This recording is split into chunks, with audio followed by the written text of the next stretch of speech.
Bonjour, je me présente, Paul-Éric Dross. Donc, je vous remercie de bien vouloir participer à ce webinaire, hein. Donc, je suis Paul-Éric Dross, je suis un ancien inspecteur du travail. J'étais inspecteur du travail pendant une dizaine d'années. J'ai également été avocat quelques années et je suis à présent directeur adjoint du travail. Et donc, j'encadre une équipe d'inspecteurs du travail. Par ailleurs, je suis enseignant CNAM et formateur pour le compte de l'organisme GERESO.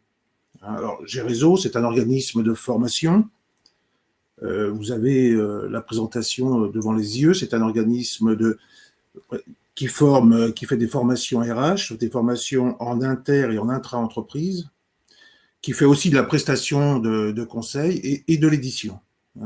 Donc, moi, j'interviens dans le cadre des formations qu'organise GERESO à l'attention des membres de CSE et également des personnes de RH. Alors, aujourd'hui, ce que l'on va voir, si vous le voulez bien, c'est véritablement le rôle du CSE en période de Covid-19. Vous savez que le CSE a été mis en place en 2017, les ordonnances Macron de 2017.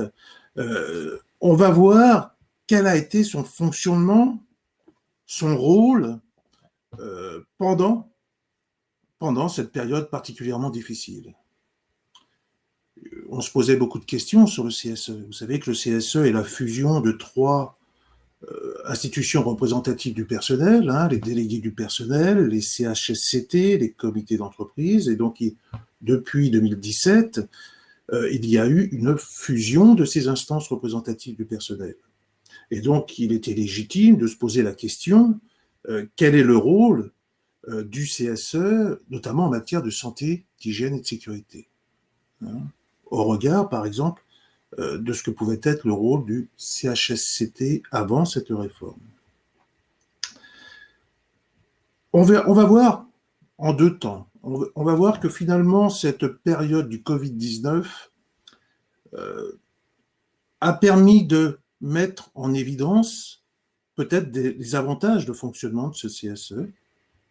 Mais on verra également que même si il y a une certaine efficacité, s'il y a une efficacité du CSE, du fonctionnement du CSE pendant cette période de Covid-19, il demeure des freins. Il demeure des freins à sa plus grande efficacité. On verra quels sont les freins qui empêchent le CSE peut-être d'être totalement efficace en matière de santé, sécurité et en hygiène. Commençons tout d'abord sur ce que j'ai appelé l'accélération du rôle du CSE.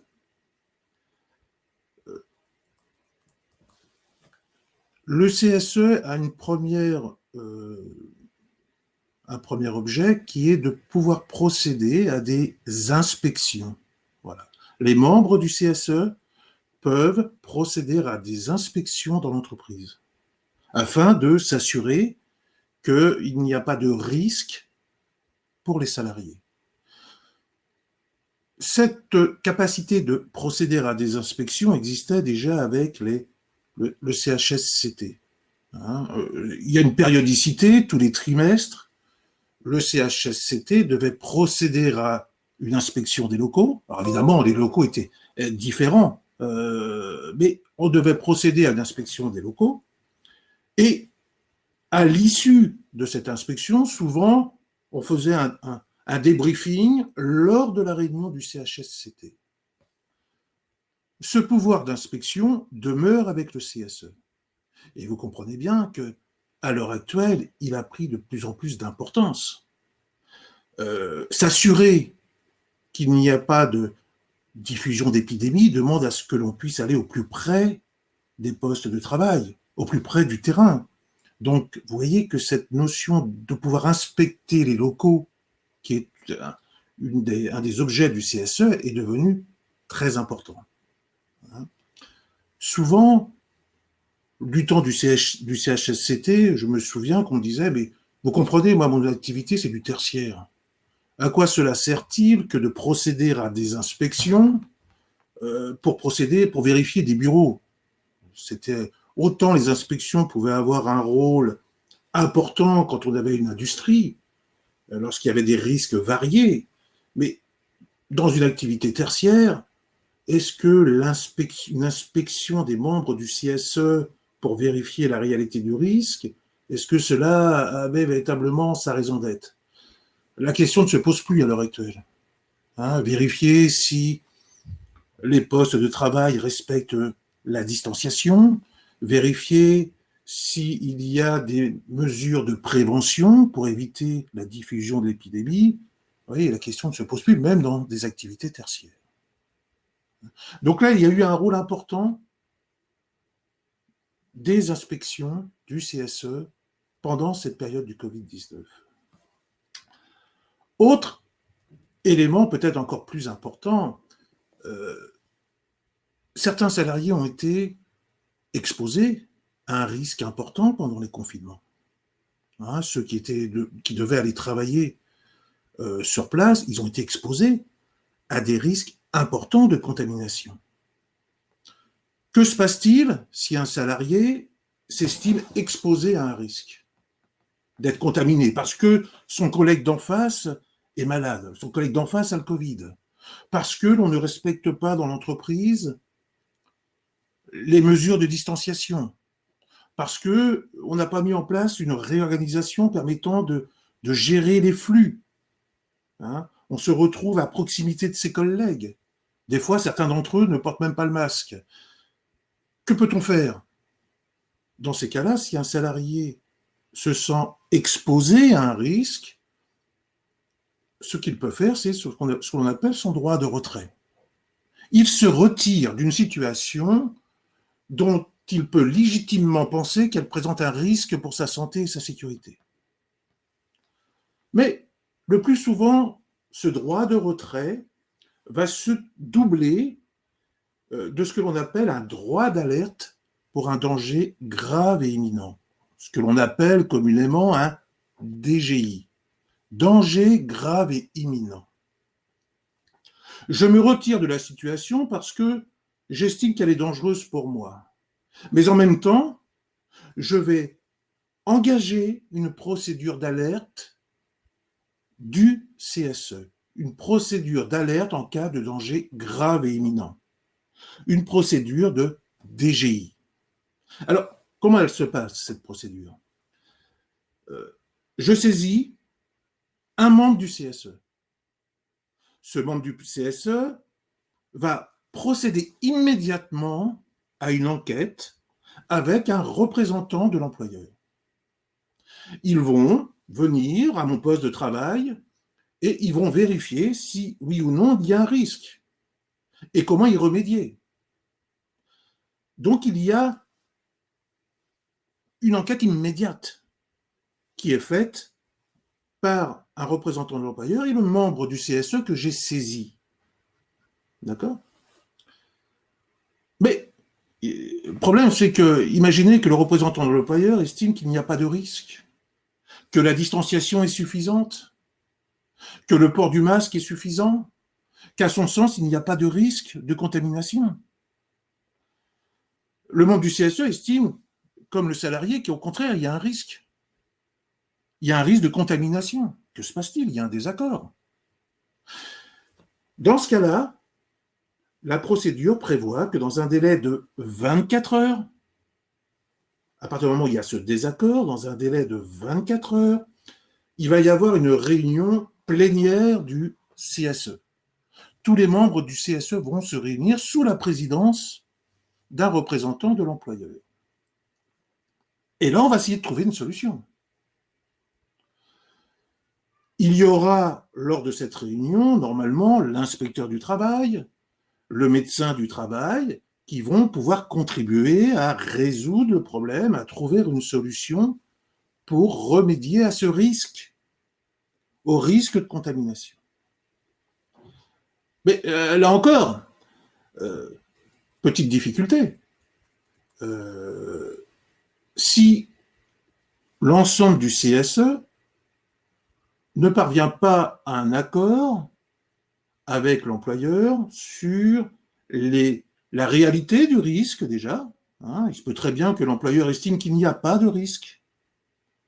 qu'il s'est conformé au protocole national, qu'il n'y a pas véritablement de risque de contamination, alors que la majorité du CSE, elle, considère que le risque demeure. Que se passe-t-il? C'est une situation de blocage. Non, car dans ces cas-là, mais je pense qu'il faut absolument retenir cela, l'employeur, et c'est l'employeur, doit saisir l'administration. Lorsqu'il ne parvient pas à un accord avec le CSE sur la réalité du risque et sur les manières d'y remédier, il doit saisir l'administration et plus précisément l'inspecteur du travail. Et si j'ose dire, c'est l'inspecteur du travail qui va trouver la solution.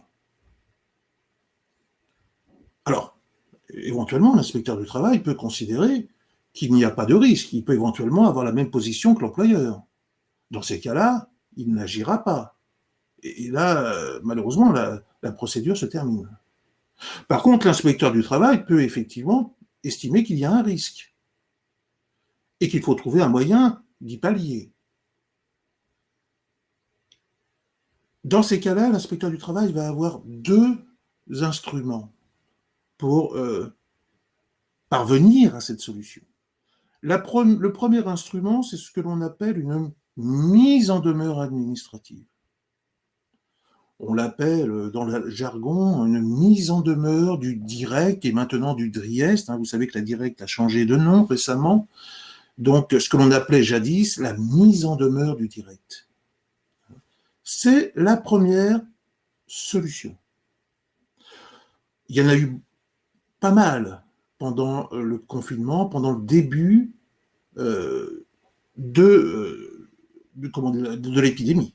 Il y a eu pas mal de mises en demeure. Alors, exemple, qu'est-ce que l'on pouvait demander dans ces mises en demeure? C'est de procéder à l'évaluation des risques. Faire en sorte que l'employeur vérifie dans chaque unité de travail, dans chaque poste, où en était l'évaluation des risques. Et mettre en œuvre des méthodes de prévention pour limiter ce risque. Donc vous voyez, ça c'est la première méthode, c'est une mise en demeure administrative. Deuxième possibilité pour l'inspecteur du travail de faire cesser le risque, s'il estime qu'il est réel, c'est de saisir le président du tribunal judiciaire en référé. On saisit le président du tribunal judiciaire en référé, et c'est une possibilité pour l'inspecteur du travail qui peut être utilisée. Qui surprend toujours un peu les avocats lors de l'audience en référé, parce que l'inspecteur du travail intervient en son nom. Il n'a ni représentation, ni assistance par avocat. C'est l'inspecteur du travail qui se présente à l'audience et qui va défendre sa procédure en référé. C'est toujours une très grande surprise pour les avocats. Et là, c'est le juge judiciaire qui va imposer à l'employeur que de se conformer à, par exemple, l'évaluation des risques. Et c'est lui qui va imposer à l'employeur de trouver une solution pour mettre fin au risque et pour remédier à la situation. C'est le juge judiciaire sous astreinte, le plus souvent. Donc, en référé, c'est très rapide. Ça peut même être un référé d'heure à heure. Vous voyez, en quelques jours, le président du tribunal judiciaire va rendre une décision qui va imposer à l'employeur de faire cesser le risque ou de procéder à l'évaluation du risque. Alors ça, on en a eu pas mal. Pas forcément de saisine en référé par l'administration, par l'inspecteur du travail, mais il y a aussi beaucoup de syndicats qui, pendant la période de confinement, ont saisi le juge judiciaire pour faire cesser des situations de risque dans les entreprises. On verra qu'il y a eu des arrêts, maintenant qui sont relativement célèbres. Vous avez un arrêt qu'on appelle Amazon, un arrêt Renault, ou un arrêt La Poste, où c'est sur l'initiative soit de l'inspecteur du travail, soit des syndicats, où l'on a pu imposer, le juge, le président du tribunal judiciaire, a pu imposer à l'employeur de mettre fin à un risque d'épidémie.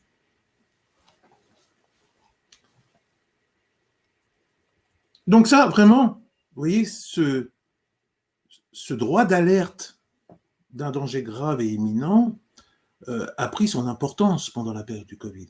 Parce qu'il y a eu beaucoup de salariés qui ont exercé, qui ont saisi un membre du CSE pour procéder à ce droit d'alerte du CSE.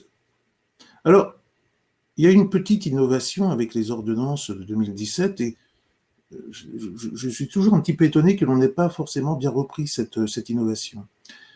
Ce droit d'alerte, jusqu'en 2017, était une prérogative du CHSCT. C'était le CHSCT qui procédait à un droit d'alerte pour un danger grave et imminent. Autrement dit, ce droit d'alerte n'existait que dans les entreprises de plus de 50 salariés. Dans les entreprises où il fallait mettre en place un CHSCT.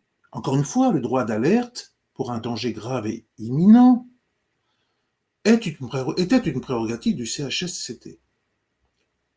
Innovation des ordonnances de 2016, ce droit d'alerte pour un danger grave et imminent peut être exercé dans ce que je l'appellerais les petits CSE, dans les entreprises de plus de 11, c'est-à-dire dans les entreprises de 11 à 50 salariés, le CSE a cette possibilité d'exercer un droit d'alerte pour un danger grave et imminent. Autrement dit, ça a eu pour effet, cette réforme, d'abaisser le seuil à partir duquel on peut exercer une procédure de danger grave et imminent. Avant, c'était 50, maintenant on peut le faire à partir de 11. Alors vous allez me dire, mais comment faisait-on avant lorsqu'un salarié dans une entreprise de moins de 50 salariés pouvait être exposé à un risque? Comme le droit d'alerte, c'était une prérogative du CHSCT, comment faisait-on dans une entreprise de 11 à 50, voire moins de 11? De moins de 11, non, malheureusement. Mais entre 11 et 50, comment faisait-on? Le plus souvent, il y avait un deuxième droit d'alerte, ce qu'on appelle le droit d'alerte au droit des personnes. Voilà. Dès lors qu'il y a une atteinte à un droit fondamental, au droit des personnes, au droit à la vie, au droit à la sécurité. C'est ce qu'on appelle une atteinte au droit des personnes. Ce droit d'alerte, lui, était une prérogative des délégués du personnel. Donc, il existait à partir de 11. Donc, lorsqu'un salarié se trouvait exposé à un risque, dans une entreprise de moins de 50 salariés, autrement dit, pas de droit d'alerte DGI, il pouvait quand même saisir un délégué du personnel en faisant jouer le droit d'alerte d'atteinte à la personne. Il y avait une atteinte à ma vie, une atteinte à ma sécurité, un droit fondamental, atteinte à la personne. Je pouvais saisir un délégué du personnel. Ce délégué du personnel soit parvenait, encore une fois, dans le même type de procédure, à un accord avec l'employeur pour remédier à l'atteinte, soit il pouvait saisir le Conseil des prud'hommes dans une procédure d'urgence sur le fond, ce qu'on appelait jadis en la forme des référés. Procédure d'urgence sur le fond. Et ça permettait finalement de remédier à la situation de risque, sans forcément devoir utiliser le droit d'alerte qui n'existait pas dans les entreprises de moins de 50 salariés. Alors, ce droit d'alerte aux personnes, au droit des personnes, existe toujours pour les CSE. Mais vous voyez bien que ce sont deux droits d'alerte bien différents quand même. Le droit d'alerte en cas de danger grave et imminent, quelque part, c'est l'ensemble du CSE. Certes, on saisit un membre du CSE, mais c'est le CSE qui est acteur. Le droit d'alerte aux personnes, c'est un membre du CSE qui est acteur. C'était comme un délégué du personnel, c'est un membre du CSE. C'est un membre du CSE qui peut saisir le Conseil des prud'hommes dans une procédure d'urgence pour faire cesser le risque. Vous voyez, il n'a pas besoin de l'accord de l'ensemble du CSE. C'est un membre du CSE qui peut procéder à ce droit d'alerte d'atteinte à un droit aux personnes. C'est différent. C'est différent. D'ailleurs, c'est un mandat. Il a quelque part un mandat du salarié pour pouvoir saisir le conseil des prud'hommes lorsqu'il y a une atteinte aux droits des personnes. Le salarié pourrait saisir lui-même le conseil des prud'hommes en la forme en procédure d'urgence, et il doit d'ailleurs donner son accord pour que le membre du CSE puisse le faire à sa place.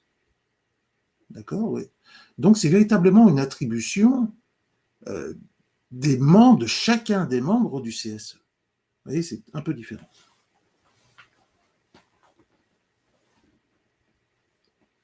Troisième, et je crois que c'est là véritablement où cette période du Covid-19 a été essentielle en matière de santé et sécurité par rapport au rôle du CSE. Vous savez que l'employeur a une obligation de sécurité, qui pendant un certain temps on considérait que c'était une obligation de résultat. Maintenant on dit que c'est davantage une obligation de moyens renforcés, peu importe. Et pour mettre en place son obligation de sécurité, l'employeur a une obligation qui est l'obligation d'évaluer les risques.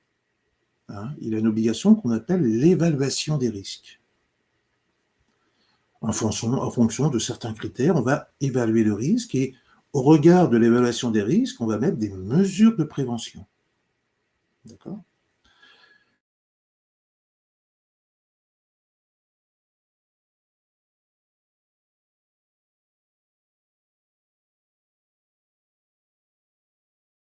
Oui, cette évaluation des risques va se manifester, cette évaluation des risques va se manifester au travers de la mise en place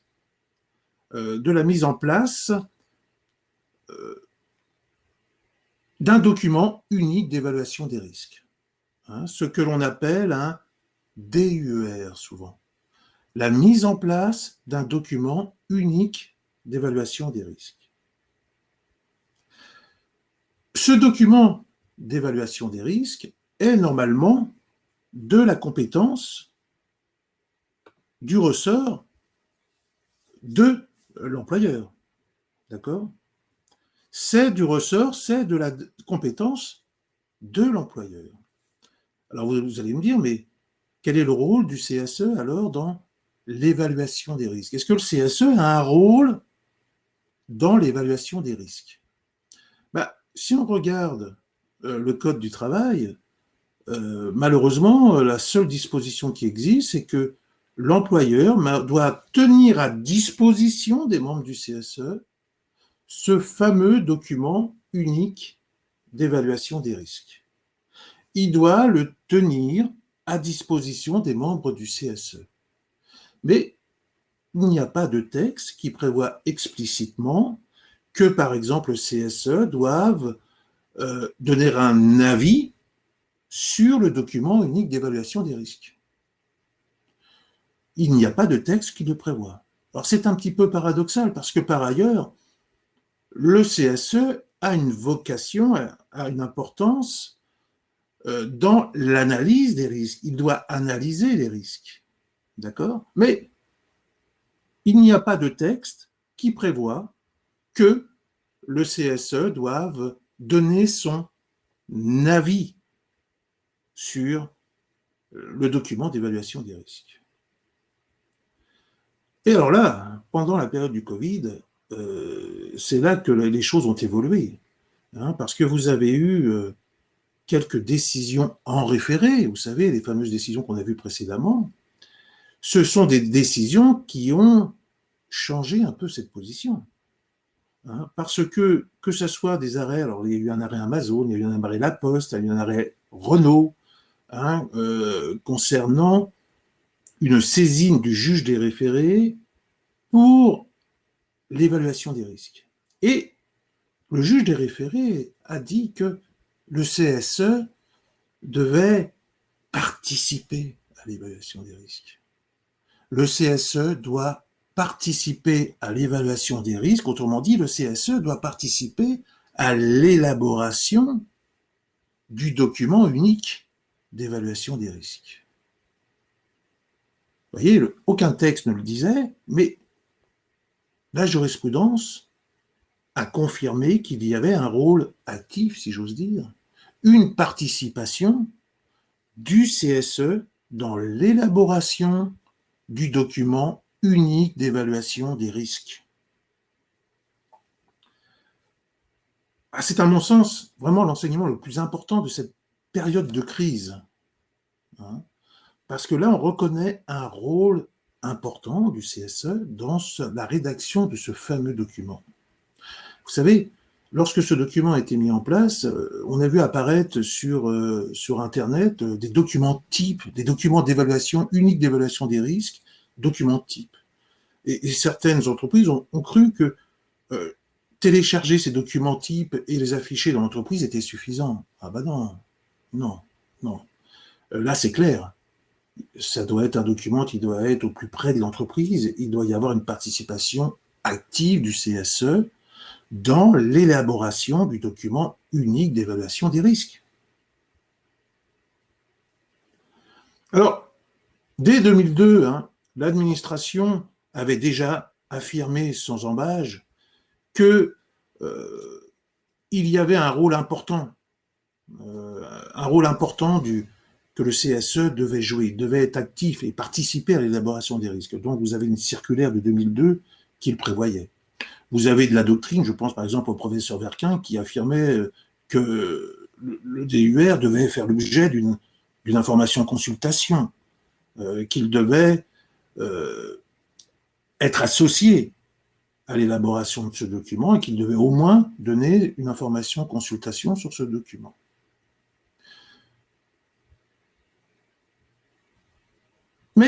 Et puis concrètement dans les entreprises, moi j'ai participé à des CHSCT où je me souviens que les membres du CHSCT avaient un rôle très actif. C'était une sorte de co-construction du document unique d'évaluation des risques entre l'employeur et les membres du CSE. Il y avait une co-construction entre la participation, l'élaboration du document unique d'évaluation des risques entre l'employeur et le CSE. En tout cas, maintenant, c'est une position jurisprudentielle. Le CSE doit être associé à l'élaboration du document unique d'évaluation des risques. Je crois que c'est vraiment l'élément central, en tout cas, concernant cette période de Covid-19 et sur le rôle du CSE en matière de santé-sécurité. On peut même se poser la question, parce que si on relit ces décisions des juges des référés, donc souvent saisis soit par l'administration, soit par l'inspecteur du travail, au titre du DGI, soit saisis par les organisations syndicales aussi, on s'aperçoit que le juge va des fois même plus loin, puisqu'il dit que le CSE doit être associé en amont. Il doit être associé tout au long du processus d'élaboration du document unique d'évaluation des risques. Ça veut dire que c'est plus simplement un avis consultation lorsque le document est bouclé. C'est pas simplement un avis du CSE qu'on va demander. Vous voyez ? En amont, autrement dit, c'est une véritable co-construction du document unique d'évaluation des risques. On doit associer tout au long du processus de mise à jour, d'élaboration du document unique d'évaluation des risques, les membres du CSE. Vous vous souvenez, par unité de travail, on doit mettre à jour ce document par unité de travail. On doit y associer, tout le long du processus, les membres du CSE. C'est vraiment la solution qu'a adoptée le juge judiciaire qui me semble essentielle. Ça me semble essentiel.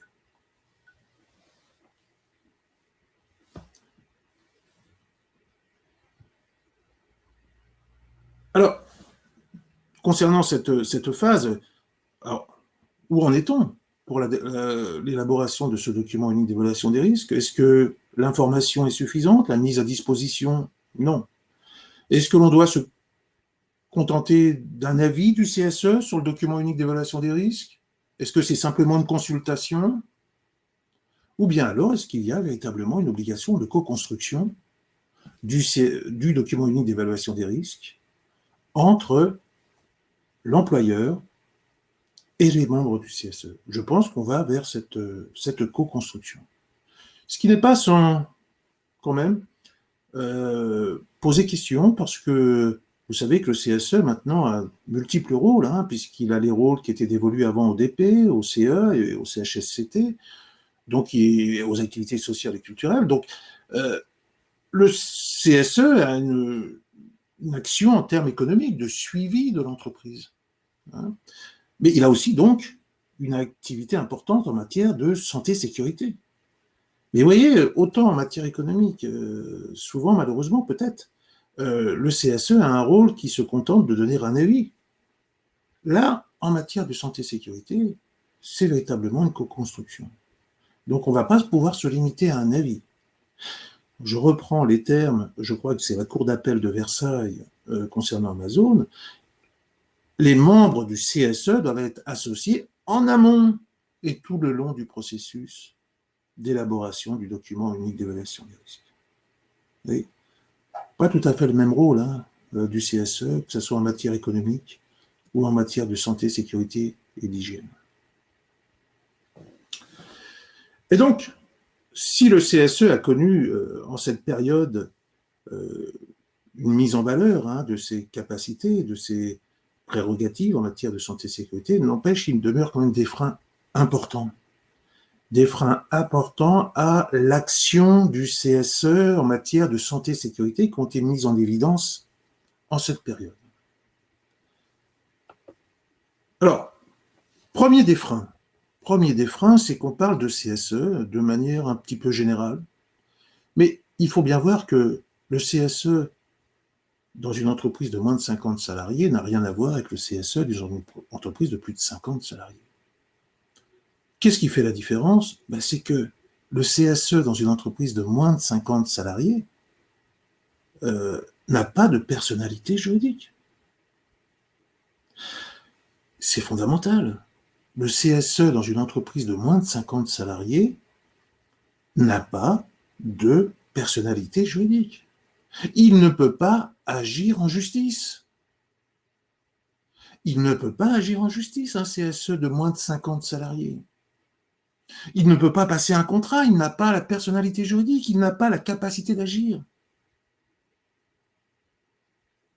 Alors évidemment, il a des prérogatives, mais qui vont être un petit peu limitées. Si je reprends mes exemples précédemment, que nous avons vus précédemment, le DGI, droit d'alerte du DGI. Je vous ai dit qu'en cas de danger grave et imminent, on pouvait engager ce droit d'alerte du DGI et que c'était de maintenant une possibilité dans les entreprises de plus de 11, donc dans des petits CSE, dépourvus de personnalité juridique. Sauf que lorsqu'il y a un désaccord entre le CSE et le représentant de l'employeur lors de la réunion plénière, vous savez, 24 heures après l'existence du risque, c'est l'employeur qui doit saisir l'administration. C'est l'employeur qui doit saisir l'inspecteur du travail. Mais si l'employeur estime qu'il n'y a pas de DGI, il n'y a pas de problème de distanciation, il n'y a pas de problème d'organisation, qui va saisir? Le texte dit que c'est l'employeur qui saisit. Il ne dit pas que c'est soit le CSE, soit l'employeur. Il dit que c'est l'employeur.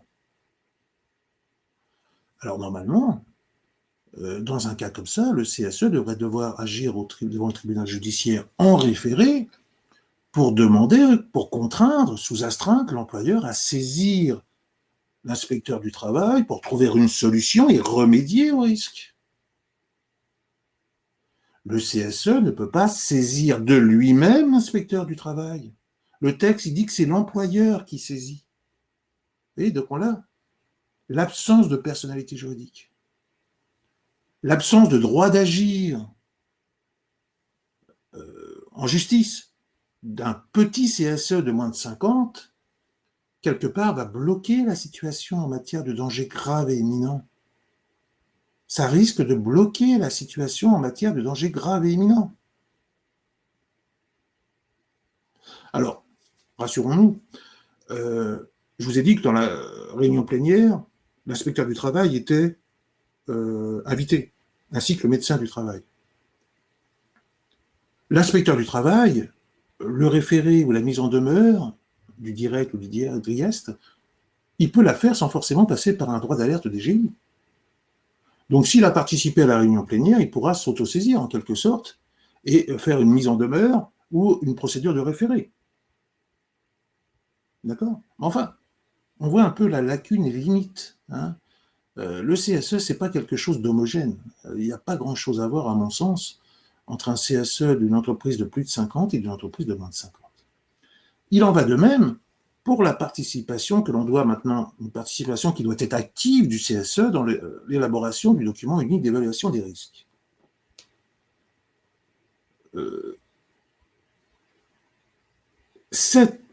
Si l'employeur ou le représentant de l'employeur refuse une participation active, il se dit, après tout, moi, les textes, ils me disent que l'élaboration du document unique d'évaluation des risques, c'est une de mes prérogatives. Je vais simplement informer, consulter le CSE à l'issue lorsque j'aurai fait mon document unique d'évaluation des risques. Que peut faire un CSE dans une entreprise de moins de 50 ? Il ne peut pas agir en justice pour demander, pour contraindre l'employeur à faire en sorte qu'il participe activement, en amont et tout le long du processus, à l'élaboration du document unique d'évaluation des risques. Encore une fois, il n'a pas la personnalité juridique. Donc, vous voyez, c'est un peu... Voilà, on tombe sur certaines limites du fait de l'absence de personnalité juridique des petits CSE. Des petits CSE.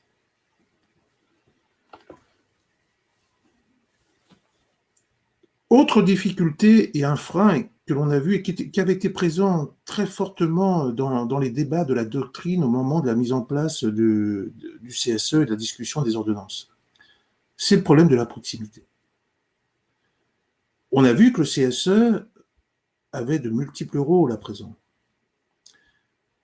Et de manière un petit peu dommageable, en matière de santé et sécurité, l'organisation des CSE s'est un peu calquée sur l'organisation du CE dans sa dimension économique. Ce qui a eu pour effet d'éloigner un peu, à mon sens, bon, c'est une appréciation personnelle, mais j'ai le sentiment que le CSE s'est un petit peu éloigné du terrain et que cela est préjudiciable un peu en matière de santé-sécurité. On a calqué l'organisation, souvent, dans les accords de mise en place de CSE, souvent, on a calqué l'organisation, les mises en place de CSE, d'établissements CSE centraux, on les a calqués sur ce qui existait en matière de CE. C'est peut-être très bien en matière de stratégie et de matière économique. Mais par contre, ça a peut-être éloigné les CSE du terrain en matière de santé-sécurité.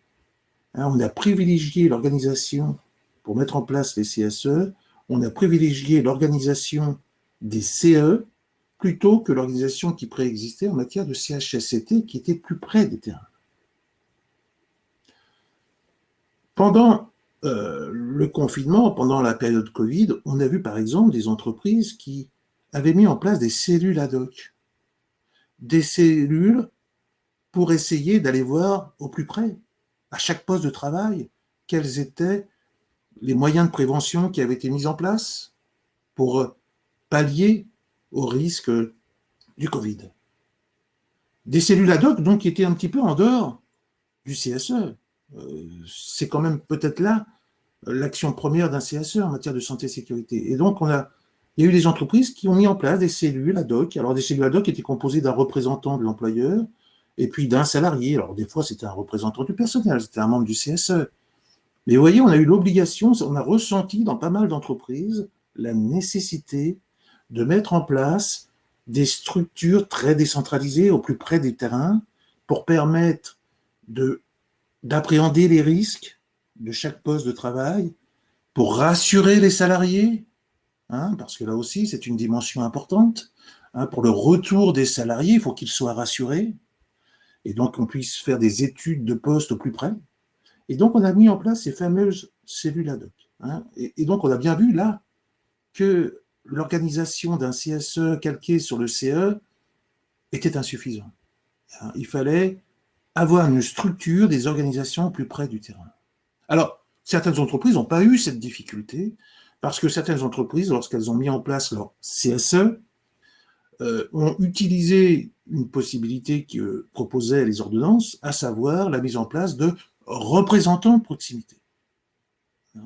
De représentants de proximité qui ressemblent un petit peu aux délégués du personnel, mais qui sont proches du terrain. Hein, si vous avez des agences, par exemple, vous pouvez avoir un représentant de proximité par agence. Lui, il saura quelles sont les inquiétudes des salariés concernant la reprise du travail, les risques que ceux-ci appréhendent. Hein. Il pourra ressentir un peu l'état d'esprit des salariés et surtout, il pourra faire en sorte que les mesures de prévention soient concrètes, efficaces. Donc moi, je pense que peut-être, à voir, hein, c'est peut-être l'occasion, dans cette reprise d'activité, que de prévoir un avenant à l'accord de mise en place du CSE, prévoyant peut-être temporairement la nomination de représentants de proximité qui pourraient travailler avec le référent Covid de l'employeur. Autrement dit, allez, revenir un peu sur ces fameux cellules ad hoc, mais en tout cas, ça serait véritablement intégré dans l'organisation du CSE. Hein. Donc moi, ça me semble vraiment important qu'il y ait ces représentants de proximité, peut-être même temporairement, le temps de la reprise. Qu'ils puissent travailler avec le référent Covid pour réaliser des études de poste, des études de risque et trouver des solutions. Bon, à défaut, il faut absolument qu'il y ait des inspections plus fréquentes. Hein, au début, on a vu que les inspections avaient été mises en valeur avec la période Covid. Hein. Encore une fois, dans le tertiaire, compagnie d'assurance, banque, à quoi ça sert les inspections, voir les extincteurs. Non, là, c'est important. Hein, les distances, ne pas trop se croiser dans les bureaux, organiser l'entreprise, prévoir des alternances permettant d'éviter que trop de salariés soient dans le même open space, qu'il y ait des barrières physiques entre les postes de travail, de plexiglas, ou qui empêchent éventuellement d'avoir des contacts trop près. Ça, des inspections fréquentes peuvent éventuellement remédier à cela.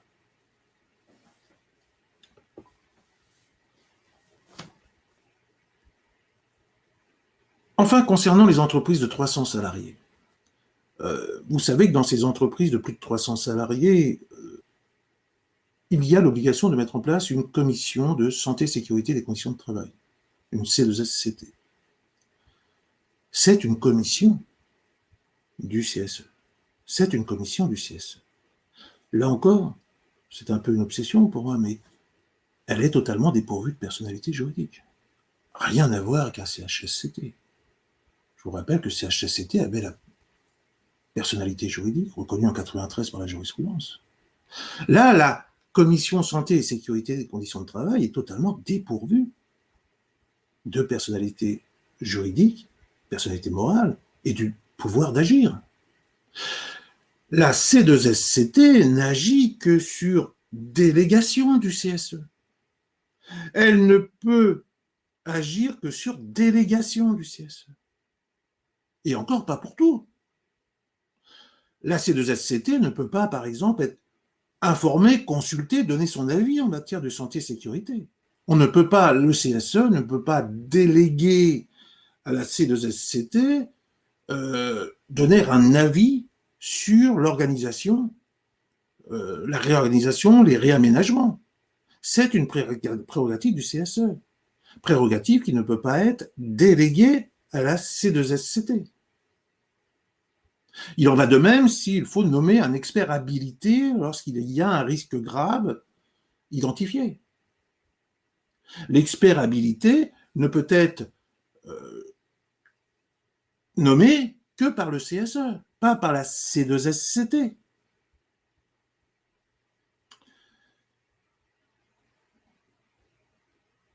Et donc, il ne peut agir que sur délégation. Donc, par contre, il peut agir en matière d'inspection.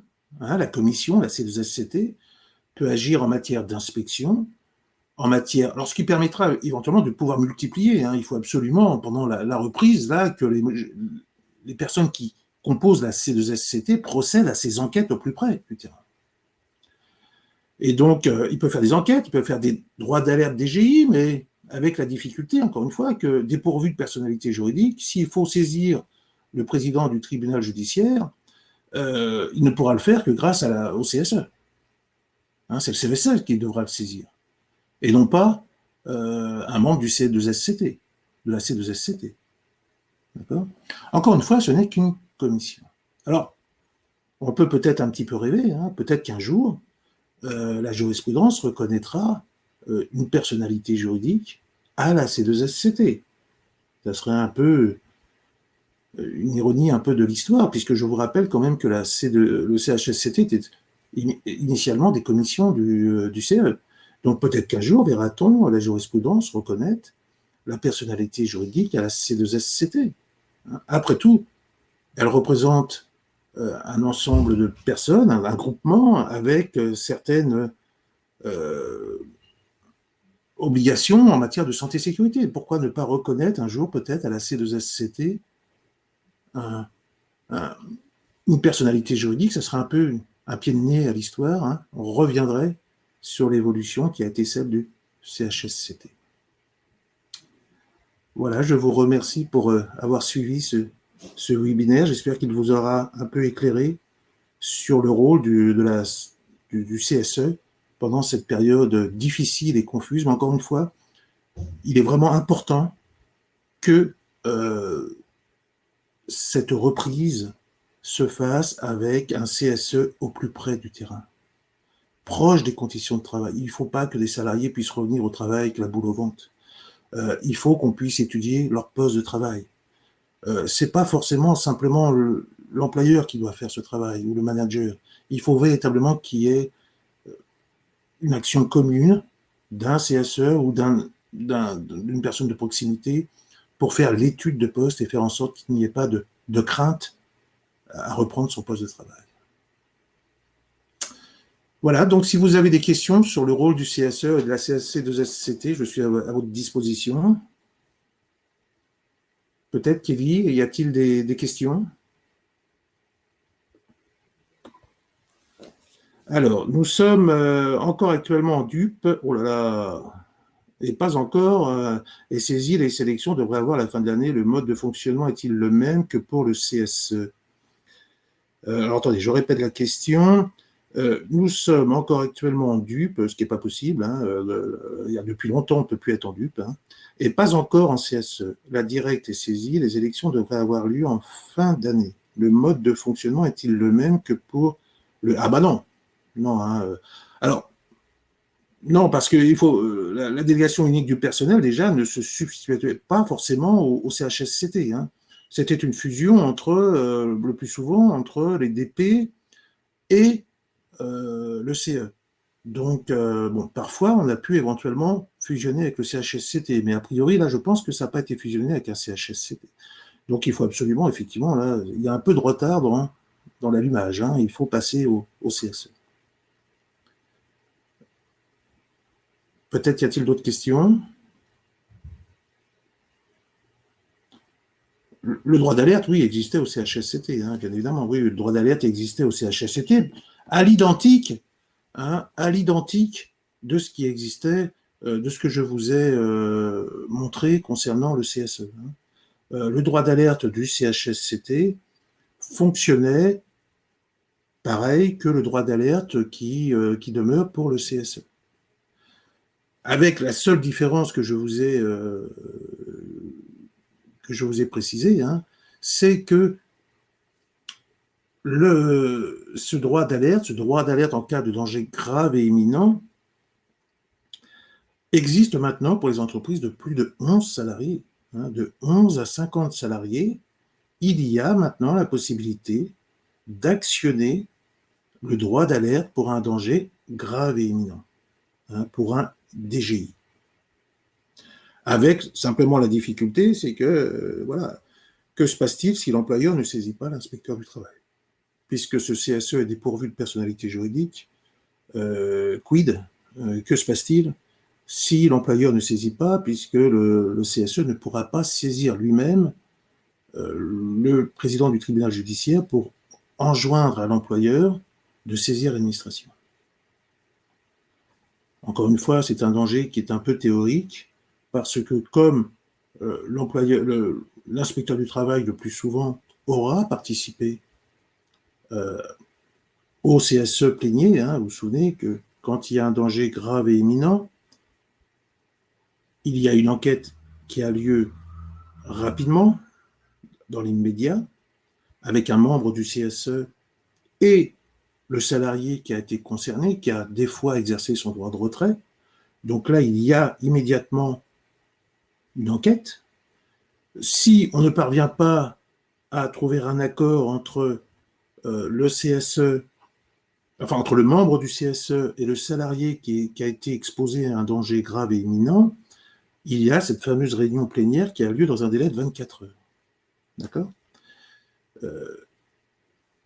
Si il y a un désaccord entre l'employeur et l'assemblée plénière du CSE, la seule solution, c'est de saisir l'administration, mais c'est une prérogative de l'employeur.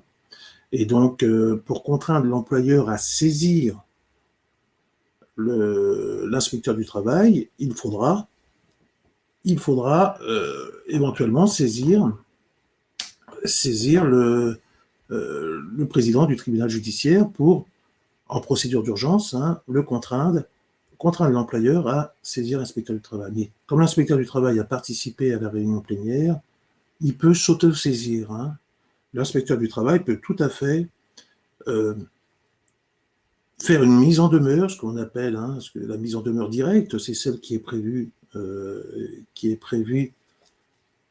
en cas de DGI. D'ailleurs, en principe, il y en a deux. Hein. Il y a une mise en demeure directe d'Riest qui est parce que l'employeur n'a pas procédé à l'évaluation des risques. Et puis, il y en a une parce qu'il n'a pas respecté son obligation de sécurité. Mais enfin, la distinction entre les deux n'est pas sensible. Hein. Mais c'est une décision, cette mise en demeure, qui est prise au niveau de la région, hein, soit au niveau du direct, soit au niveau du Trieste maintenant. D'accord ? Et cette possibilité, l'inspecteur du travail peut s'auto-saisir. Hein, dès lors qu'il a participé à la réunion plénière, ou même à n'importe quel moment, hein, l'inspecteur du travail, à n'importe quel moment, s'il l'estime nécessaire, peut mettre en demeure le salarié. Moi, je me souviens, j'avais une entreprise une fois où le toit s'effondrait. J'ai pu effectivement saisir en mise en demeure du direct, faire en sorte que l'entreprise soit évacuée. Voilà. Caroline S., est-ce que les représentants de proximité sont des salariés ou des membres ? C'est au choix, n'est-ce pas ? Le représentant de proximité, ça peut être soit un membre du CSE, mais c'est pas forcément très intéressant que ce soit un membre du CSE, ça fait un peu doublon. Ça peut être par contre un salarié qui n'est pas membre du CSE. Et moi, je suis plutôt pour je trouve que c'est plus efficace que le représentant de proximité ne soit pas un membre du CSE. Alors bien sûr, ça sera un salarié protégé. Hein, s'il y a une procédure de licenciement à son encontre, il faudra l'autorisation de l'inspecteur du travail. Mais donc, c'est quelqu'un de protégé. Et vous voyez, le représentant de proximité, il vaut mieux que ça soit quelqu'un dans chaque agence bancaire, ça serait bien qu'il y ait un représentant de proximité. D'accord ? Donc, ce n'est pas forcément un membre du CSE. Et puis, encore une fois, peut-être qu'on peut, de manière temporaire, est-ce que sur un accord de mise en place de CSE, est-ce qu'on ne peut pas faire un avenant pour cette période de reprise, hein, entendons-nous bien, pour la période de reprise. Est-ce que ce n'est pas possible de mettre en place de manière urgente et rapide des représentants de proximité qui vont pouvoir aider à une bonne reprise, et surtout à la mise en place, à la mise en vigueur de toutes les dispositions prévues par le protocole national de la semaine dernière. Hein, vous savez qu'il y a un protocole, qui est une nouvelle version du protocole national qui est sorti la semaine dernière, et donc c'est important que cela soit mis en place à chacun des postes de travail, hein, qui prévoit la jauge dans certaines salles, qui prévoit qui prévoit par exemple la distanciation, qui prévoit toutes les dispositions prévues par le protocole. D'accord ? Toutes les dispositions prévues par le protocole, la distribution de masques, hein, le respect des distanciations, le respect de la réalisation, éviter les flux de croisement, voilà. Donc c'est important qu'il y ait des représentants de proximité qui puissent procéder à ces analyses de risques et mettre en place les mesures de prévention nécessaires.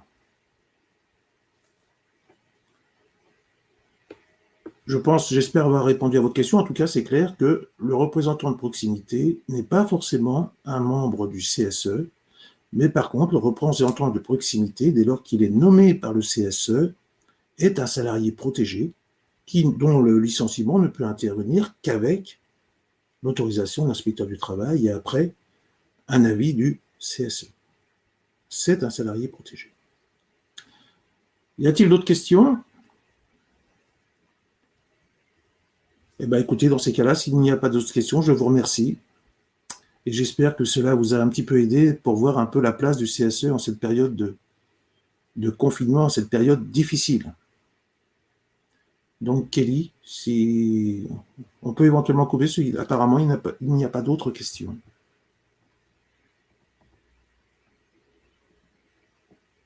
Sur le chat des participants, je regarde s'il y a d'autres questions.